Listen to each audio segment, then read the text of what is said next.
Hello मेरे प्यारे बच्चों, कैसे हैं आप सभी लोग। मैं दीपक सिंह स्वागत करता हूं आपका संकल्प भारत पर। तो बेटा आज क्या करने वाले हैं, आज हम लोग करने वाले हैं थर्मोडायनेमिक्स का पार्ट 1, राइट। और पार्ट 2 करने के बाद आपका पूरा थर्मोडायनेमिक्स खत्म हो जाएगा। आज के टॉपिक्स बेटा हमारे पास बेस बना देंगे कंप्लीट, और पूरा थर्मोडायनेमिक्स का पूरा फील आ जाएगा बेटा आपको आज, ठीक है ना। तो जिन भी बच्चों को प्रॉब्लम्स रहती है थर्मोडायनेमिक्स में, पक्का है सारे दोनों पार्ट देख लीजिएगा। 100% आपकी सारी प्रॉब्लम्स दूर हो जाएगी बेटा। और जैसे हमेशा बोलता हूं, एक बार किसी बच्चे ने अगर वीडियो देख लिया तो कोई ऐसा टॉपिक नहीं मिलेगा जो उसको समझ में नहीं आएगा, ठीक है, राइट। तो बच्चों देखो क्या करने वाले हैं हम लोग। तो हम लोग पार्ट 1 के अंदर पढ़ने वाले हैं। एक तो सिस्टम्स के बारे में पढ़ते हैं पहले, कि हमारे पास कौन कौन से सिस्टम्स होते हैं। उसके बाद work done by the gas पढ़ेंगे बेटा, बहुत सारे क्वेश्चंस करेंगे, राइट। उसके बाद हम पढ़ेंगे जीरोथ लॉ। उसके बाद हम पढ़ेंगे डिग्री ऑफ फ्रीडम और इंटरनल एनर्जी। बहुत ही प्यारे कॉन्सेप्ट्स बेटा। इंटरनल एनर्जी खुद में एक ऐसा टॉपिक है ना बेटा, कि बच्चों को ये टॉपिक एक्चुअली समझ में कभी आता ही नहीं है। मैं उन टॉपिक्स पर ज्यादा फोकस करता हूं बेटा जिन पे बच्चों को दिक्कत होती है। देखिए आप लोगों भी समझ पा रहे होंगे, आप लोग हमेशा थर्मोडायनेमिक्स के अंदर work done by the gas तो कर लेते हैं, ग्राफ पीवी का ग्राफ से क्वेश्चंस कर लेते हैं, बहुत अच्छी बात है, वो भी हम बहुत सारे करेंगे। पर सबसे ज्यादा प्रॉब्लम्स आती है बच्चों को इंटरनल एनर्जी में। और इंटरनल एनर्जी के क्वेश्चंस कैसे बनेंगे, सीपी और सीवी से रिलेट कैसे करेंगे, ये सारी बातें वो है बेटा जिसमें बच्चे को हमेशा कंफ्यूजन रहता है। तो मैं यही सारे कंफ्यूजन आपके आज दूर कर दूंगा बेटा, और आपको बहुत अच्छी तरह से फील हो जाएगा कि सर एक्चुअल में इंटरनल एनर्जी क्या है थर्मोडायनेमिक सिस्टम के अंदर, या थर्मोडायनेमिक्स के अंदर इंटरनल एनर्जी का कॉन्सेप्ट क्या है सर। ठीक है बच्चों, चले आगे। चलिए बेटा, तो आगे शुरू करेंगे। सबसे पहले हम बात कर लेते हैं टाइप्स ऑफ सिस्टम की बेटा। टाइप्स ऑफ सिस्टम हमारे पास 3 तरह के होंगे बेटा, राइट। किसी भी पूरे थर्मोडायनेमिक्स मतलब हीट की जो स्टडी है ना बेटा, वो हम बात करेंगे किस तरह से करेंगे, सिस्टम्स के अंदर करेंगे। अब सिस्टम हमारे पास 3 तरह का होगा, या तो सिस्टम ओपन होगा, या सिस्टम क्लोज हो सकता है, या सिस्टम आइसोलेटेड हो सकता है। अब इन तीनों में किसकी बात होगी, इन तीनों में बात होगी हीट की और मास की। अब ऐसा सिस्टम जिसमें हीट और मास दोनों ट्रांसफर कर जाते हैं उसको बोलते हैं क्या, उसको बोलते हैं ओपन सिस्टम। जिसमें हीट भी ट्रांसफर हो सकती है और मास भी जा सकता है, हीट भी आ जा सकती है और मास भी जा सकता है, तो उससे ऐसे सिस्टम को क्या बोलते हैं, ओपन सिस्टम बोलते हैं। इसके बाद आता है क्लोज सिस्टम, जिसमें केवल क्या जा सकती है, हीट ट्रांसफर हो सकती है लेकिन मास ट्रांसफर नहीं हो सकता, उसको बोलते हैं क्लोज सिस्टम बेटा।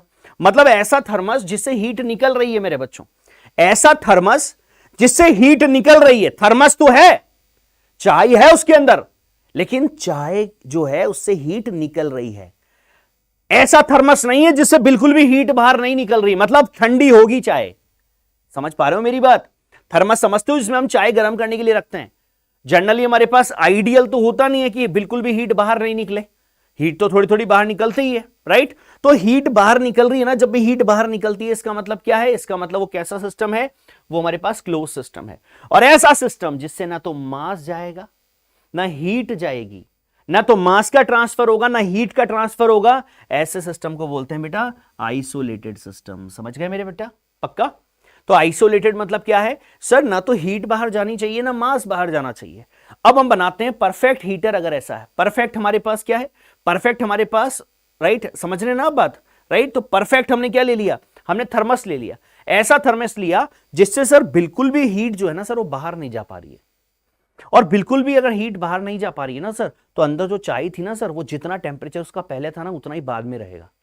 लेकिन ऐसा प्रैक्टिकली होता नहीं है, थोड़ी थोड़ी हीट बाहर निकलती है। समझ गए बेटा, ठीक। तो आइसोलेटेड सिस्टम का मतलब आप समझ गए वैसे, जिससे ना तो हीट बाहर जाएगी और ना ही मास बाहर जाएगा। Okay, done. डन बेटा, 3 तरह के सिस्टम्स होते हैं। कभी भी आपको सुनाई दे तो आपको पता रहेगा कि सर ने हमें बता दिया था। Very good.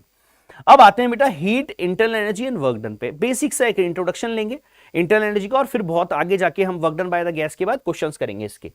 सबसे पहले बेटा हीट क्या होती है, क्या होती है sir, it is a form of energy. मैंने पहले भी बताया था, दोबारा बताता हूं। हीट क्या है, it is a form of energy which flows from high temperature body to low temperature body, है ना बेटा। चाय का प्याला, हीट निकलती है ना बाहर, क्योंकि चाय का टेम्परेचर ज्यादा है तो हीट निकलेगी ज्यादा से कम की तरफ। और कब जाके रुक जाती है, जब इक्विलिब्रियम आ जाता है, थर्मल इक्विलिब्रियम आ जाता है। थर्मल इक्विलिब्रियम मतलब सर दोनों बॉडी का टेम्परेचर सेम हो जाता है ना सर, उसको थर्मल इक्विलिब्रियम बोलते हैं। जब भी मेरे पास 2 सिस्टम है, दोनों का टेम्परेचर अगर सेम हो गया तो हीट का ट्रांसफर नहीं होगा बेटा। जब भी टेम्परेचर सेम होता है हीट का ट्रांसफर नहीं होता है, राइट। जैसे पोटेंशियल सेम होने पे करंट का फ्लो, चार्ज का फ्लो नहीं होता है, बिल्कुल उसी तरह से टेम्परेचर सेम होने पर हीट का फ्लो नहीं होता है।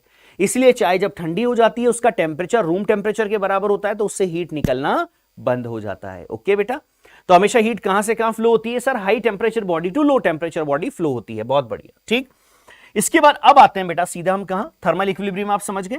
इसके बाद आते हैं हम इंटरनल एनर्जी पर। अब थोड़ा सा समझिएगा इस बात को। इंटरनल एनर्जी क्या होती है बेटा? कहां हम इसको सर किस तरह से हम इसको स्टडी करेंगे? बेसिकली होगा क्या बेटा, अब जाके ना इस पूरे चैप्टर के अंदर ना जनरली हमने क्या लिया, ये ले लिया, ये हमने पिस्टन ले लिया बेटा, ये पिस्टन ले लिया पिस्टन। अब मैं क्या कर रहा हूं, अब मैंने इसके अंदर गैस भर दी बेटा, समझिएगा आप मेरे बच्चा, मैंने इसके अंदर गैस भर दी, ठीक है, और ये गैस कौन सी है? Ideal gas. अब क्या होता है कि यहां पर हमारे पास जब हम बात करेंगे इंटरनल एनर्जी की, तो वो इंटरनल एनर्जी किन की है? इन पार्टिकल्स की है बेटा, इन गैस पार्टिकल्स की, इन गैस मॉलिक्यूल्स की है, ठीक है। तो इंटरनल एनर्जी की फॉर्म में कौन कौन सी एनर्जी होगी सर? दो तरह की एनर्जी होगी, काइनेटिक होगी और पोटेंशियल होगी।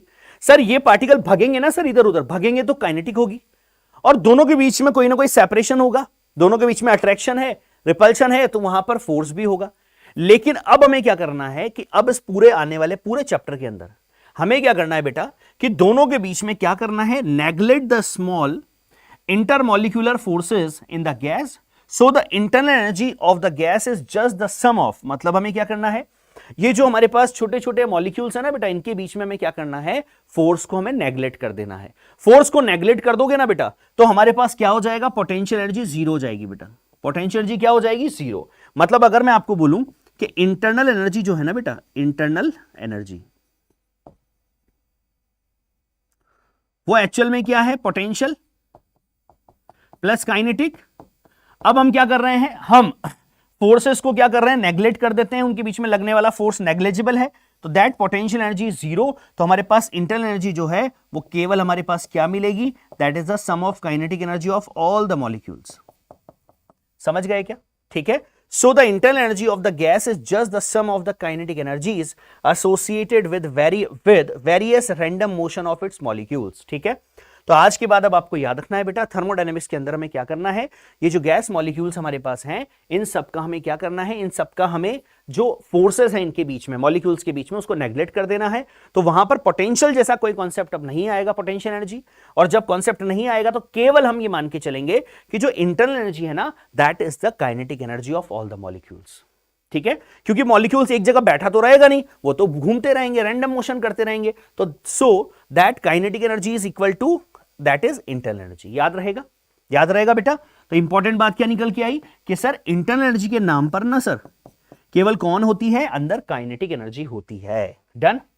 चलें बेटा आगे, पक्का? चलो तो आगे चलते हैं। नेक्स्ट देखिए बेटा, नेक्स्ट आता है हमारे पास जीरोथ लॉ। क्या होता है सर जीरोथ लॉ? बहुत प्यारा। फर्स्ट लॉ ऑफ थर्मोडायनेमिक्स से पहले एक बात और बोली गई कि यार थर्मल इक्विलिब्रियम का कॉन्सेप्ट आता है तो उसको ना एक ऐसा लॉ बनाओ जो फर्स्ट लॉ से भी पहले आए। अब फर्स्ट लॉ से भी पहले आए तो ऐसा क्या होगा? तो उसका नाम रखा गया जीरोथ लॉ। ठीक है। तो जीरोथ लॉ क्या है बेटा? देखिए, two or more systems are said to be in thermal equilibrium, right, and there is no exchange of the heat energy between them when they are brought in thermal contact. ठीक है, अब सुनो बेटा, ध्यान से सुनना। क्या बोलता है ये जीरोथ लॉ में? केवल ये बोलता है कि अगर मान लीजिए मेरे पास यहां पर तीन सिस्टम्स है बेटा, ये ए है, ये बी है और ये सी है बेटा। ठीक है, ये हमारे पास तीन सिस्टम्स हैं। इन तीन सिस्टम्स के अंदर बेटा दो वॉल लगी हुई है, देखो ध्यान से। एक वॉल ये रही और एक वॉल ये रही। दिख रही है क्या आपको? मैं बना दूं वापस? चलो मैं बना देता हूं। एक वॉल तो ये रही और एक वॉल मेरे पास ये रही।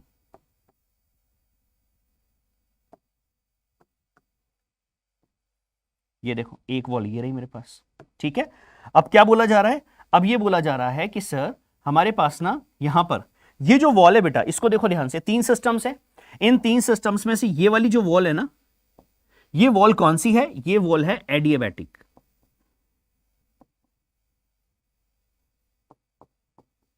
एडियाबैटिक वॉल, एडियाबैटिक वॉल, या फिर आप इसको इंसुलेटिंग वॉल भी बोल सकते हो। इंसुलेटिंग वॉल मतलब क्या है इसका मतलब ये बेटा कि ए से बी में हीट का ट्रांसफर नहीं होगा, ये है इसका मतलब।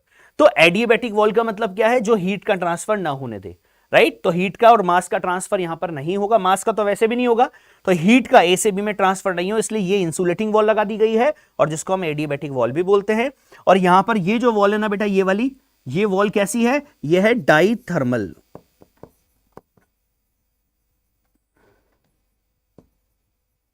डाइथर्मल वॉल, या फिर आप इसको कंडक्टिंग वॉल भी बोल सकते हो,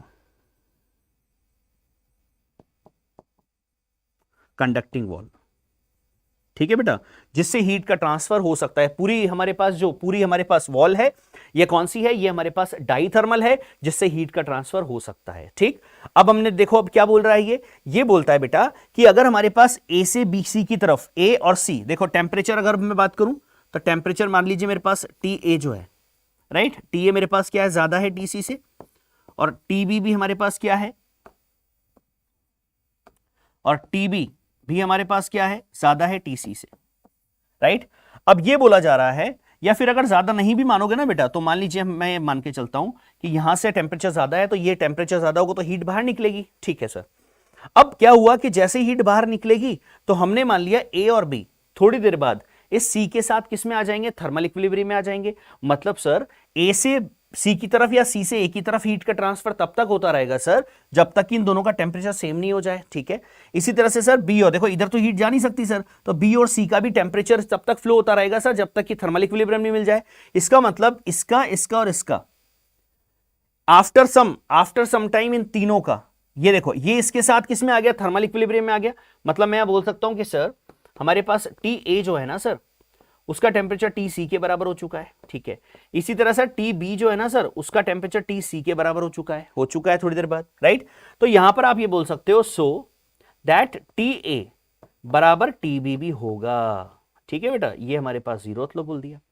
तो क्या बोला गया, देखो if two systems A and B are in thermal equilibrium with the third system C, so it is confirmed that the A and B will also be in the thermal equilibrium with each other, ठीक है बेटा, complete है, zeroth law complete. तो कुल मिला के A अगर C के साथ थर्मल इक्विलिब्रियम में है और B भी C के साथ थर्मल इक्विलिब्रियम में है, तो 100% A और B के बीच में भी थर्मल इक्विलिब्रियम होगा, कंफर्म, डन।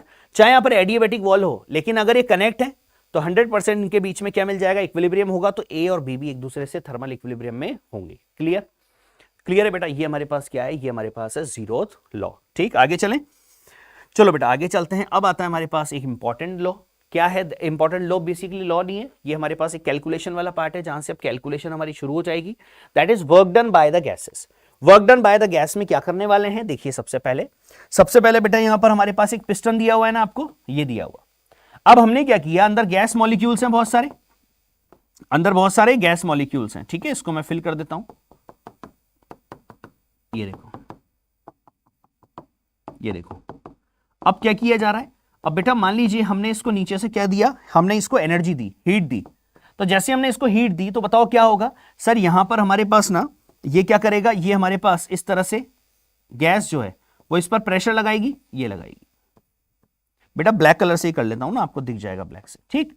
तो जैसे ही गैसेस हमारे पास इस पर फोर्स लगाएगी, देखो लगाएगी ना गैसेस, फोर्स लगाएगी इस पिस्टन पर। नीचे से हमने इसको बर्नर से मानो टेम्परेचर दिया, तो हीट मिली, इसको हीट एनर्जी मिली, तो अब ये गैसेस वर्क करेगी। गैसेस वर्क करेगी तो क्या होगा, पिस्टन थोड़ा ऊपर चला जाएगा। ये लो, ये पिस्टन जो है, ये पिस्टन थोड़ा ऊपर चला गया, ये लो।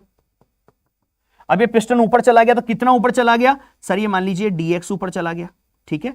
इसका क्रॉस सेक्शन एरिया कितना है, a है। अब पिस्टन अगर dx ऊपर चला गया तो मैं अगर आपसे पूछूं बेटा कि वर्क कितना हुआ है, तो सर